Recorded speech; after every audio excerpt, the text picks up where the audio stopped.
Hey guys, welcome back to the channel. I'm Sean if you haven't been here before, and I know it's probably going to be a minute before you see this video because I had a lot of big plans during Labor Day weekend to get and do a lot of work on this truck, and well, I got sick and I'm still kind of suffering through it a little bit. So as I can, I'm going to get and do some work on it, and as soon as I get it ready, I'll get this video out to you. Plus, I got some things going on behind the scenes too that I got to take care of before winter. I got an addition I'm gonna do on my shop just for my camper. So I got the material the other day picked up. So I'm going to be working on that. So hopefully this video will come together all right because I already did some of the work and I'm doing the introduction now today because I'm feeling a little bit better. So hopefully y'all stick around and see how this comes out.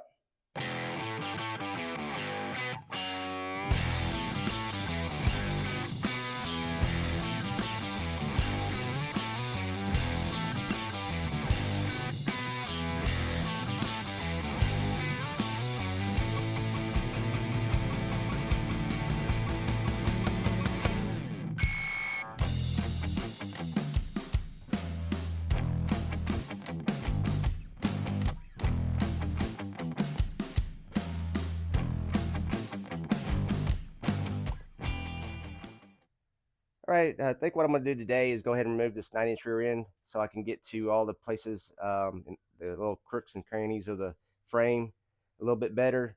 And then plus I want to get and clean this rear end up too while it's out. But first thing I'm going to have to do is cut these old cables off because they're pretty corroded on there and I'm having a hard time getting them out, and I'm going to replace them anyway. So I'll just go ahead and cut them off.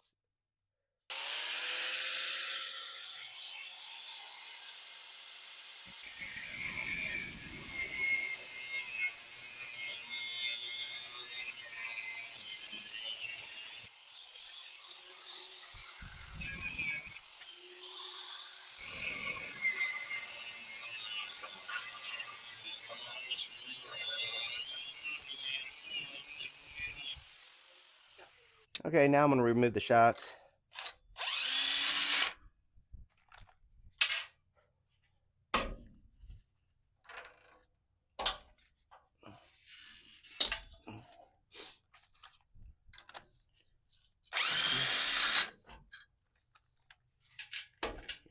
These shocks are pretty new and they haven't been on there that long.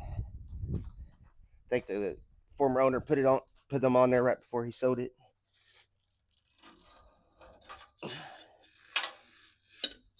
All right, I think the next thing I'm going to end up doing is probably taking these bolts out of the leaf springs. Then I should be able to get and roll the rear end out.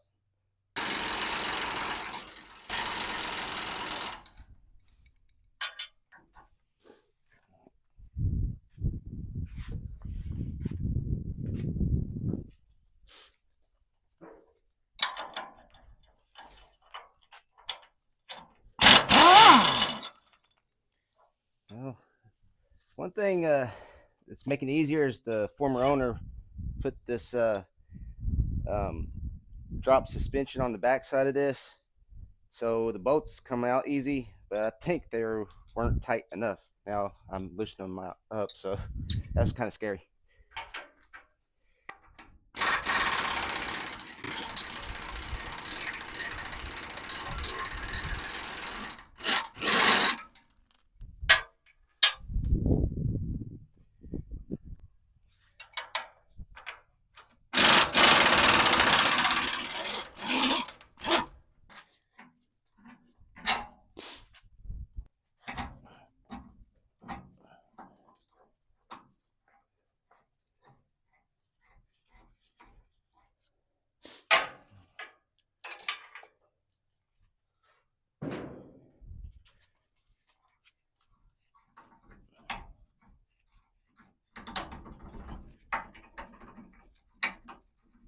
Okay. Well, the rear end should be completely loose.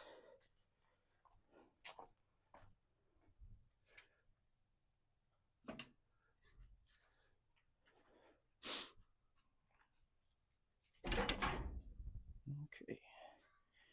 Now got to get and figure out how I'm gonna get it out of there.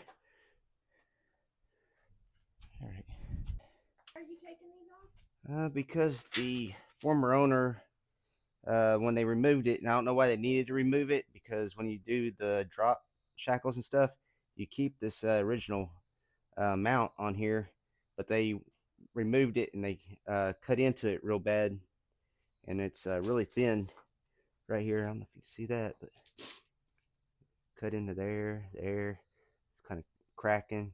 So I'm gonna go ahead and take those off. I got some from Sammy at St. Louis Salvage, some real good ones, and I'm gonna put those on there and get them all painted up, make them look new again.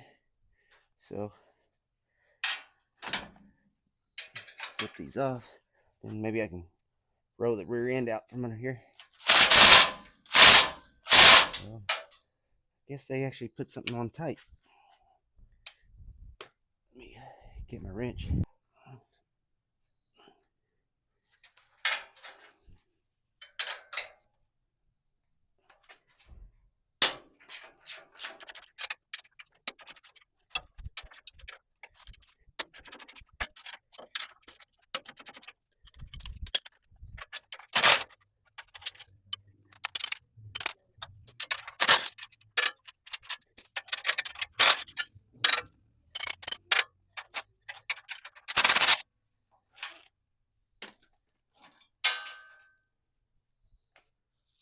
All right, you can see how much they butchered these up real bad.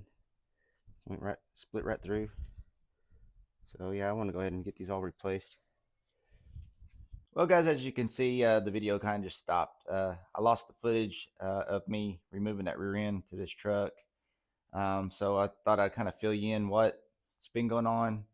I kind of talked about it a little bit at the beginning of the video that I was going to be doing a carport and stuff for my camper. I did do that, but also we went on a camping trip in Missouri for about a week. So when I got back, I went pretty hard on getting that carport done because I mainly did it on the weekends. I worked on it a little bit during the week, but I really wanted to get that done before the weather changed. And the day that I actually finished, rain moved in that evening, and it's been raining ever since. But as you can see, I got the truck up on the lift and everything, and I'll take you outside and show you the rear end. All right, guys, here's the rear end where I left it. What I'm going to end up doing is taking the springs off, clean them up, get rid of the helper springs too. I'm going to put new bushings in it and a new seal. And like I said, just clean it real good and paint it. But, you know, I got pretty gloomy weather right now, so I don't want to pull a lot of stuff out of my shop. Also, when I was at St. Louis Salvage, he was telling me about this 2000 Explorer that came in. They had a 302 in it. So I went over and looked at it, and I don't know how many miles on it because it had a digital odometer, so I can't tell how many miles it was. But when I pulled a plug and looked down the cylinder, I got one of those bore scopes. The crosshatch looked excellent, so I'm hoping that's a good sign. It has the GT40 heads on it. It's a GT40Ps, but for what I paid for the motor, you'd probably pay the same price for those heads on Marketplace. And speaking of Marketplace, I got in a was looking on it the other day, and down the road from me, somebody had a Edelbrock Performer intake for it. I paid him $40 for it. I'll show that to you real quick. Now it's kind of dirty, but it's in good shape. I checked the sealing surfaces for pitting, and I didn't see none. Also got a timing cover from him that has the fuel pump provision on it, so I can put the fuel pump back on the motor and not do electronic. And as far as the truck itself goes, I've been working on removing the brackets and stuff like that, grinding off all those rivets and everything. I'm gonna go back with grade 8 bolts when I put it back together, but what I was seeing behind those brackets was a bunch of pitting and everything, so I want to get behind there and clean real good. Then I'll probably do the same steps I did with the front and do the rust reformer, and then kind of torn on doing the rusty metal primer or not. One thing I do like about the rusty metal primer is once you put it on and you put your top coat on, you know that you got every spot. So um, I'll make that decision when I get there. So for that right now, I guess what I'm going to do is go ahead and show you some of the footage of doing the carport. That's what's kind of taken up my time for the last 3 weeks. I hope y'all kind of enjoy that, and I thank you so much for coming back and watching. Hopefully, we'll get more videos cranking out here pretty soon. I really appreciate y'all. Thanks for watching.